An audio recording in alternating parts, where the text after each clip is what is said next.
So I have permission to take a selfie. So I'm gonna do it.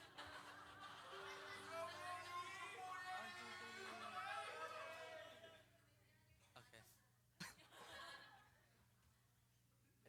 Okay. Hi everyone. My name is Eddie Lai, and I go to Drexel, and I'm studying health sciences. I don't know where I'll be next year, but I really hope that I can stay in Philly. Today, I'm thankful to and grateful to share about how God has been faithful in my life and transformed me in the past 4 years in college. Growing up in a Christian family and involved in church during high school, finding a college church was a priority for me. By God's grace, when my family ate for too long at accepted students' day at Drexel, we arrived in the activities fair with GCC occupying one of the just two remaining tables in typical GCC fashion, hanging out and staying way later than they needed to. Meeting those brothers and sisters that day eventually helped me to make my decision to come to Drexel, as I saw that there was a church that I could get involved in. However, as my family moved that summer,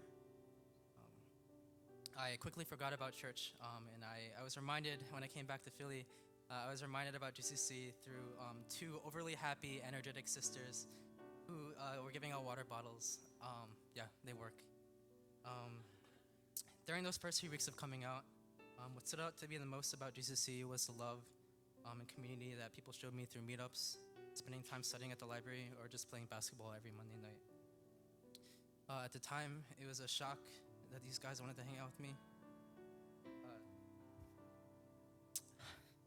Oh shoot.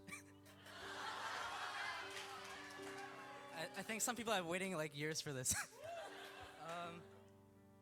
Growing up, I was shy, quiet, and always felt inadequate or inferior. So the fact that these cool people wanted to hang out with me was really nice and refreshing.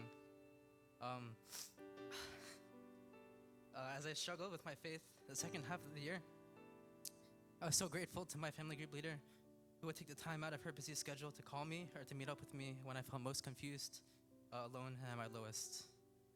Looking back, I can see how God was working through her and many other GCC brothers and sisters to show me just a glimpse of His perfect love.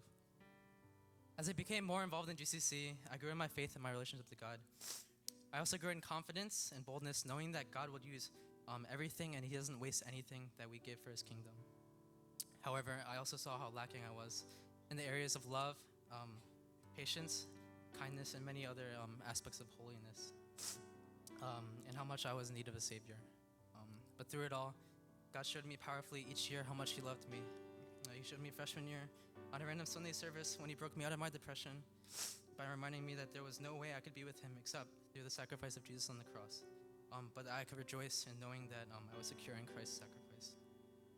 I don't even remember what was going on that day, what P. Young's sermon was about, or what Chad was singing during worship. I just remember that truth. He showed me sophomore year at AMI Rev, when during prayer time, I saw that amongst my struggle with pride that God called me simply to be His child. He showed me junior year at Passion, when He broke my heart and He reminded me that though I was inadequate, that He loved me so much that He would send His Son to die for me. He showed me during summer missions where He reminded me that He is sovereign and Lord over my greatest successes and my worst failures. He showed me this year through all you guys, through this church and through family group, through their meetups, jam sessions, and late night talks. That an all-powerful, holy God would love a weak, fearful, inadequate sinner like me is simply amazing. But not only that He would allow me to join in building His kingdom is more than I can ask for. So today I'm thankful. I'm thankful for a church that I can call home for the past 4 years. Thankful for a welcoming team that continually shows me that a smile or a conversation can make a difference. Thankful for Diakonos for showing me that I can obey Jesus' command to love my neighbors in West Philly. Thankful for knowing a God that tells me I'm yours truly. Thankful for a community that helps me pursue God with a passion like a flaming embers in my heart. Thankful for a family that runs its ways through me like I'm in track and field. And finally, thankful to God who gives me strength and has saved me by His grace alone, and shows me that a shy, quiet, weak, inadequate boy in a church full of broken people can make a mighty sound.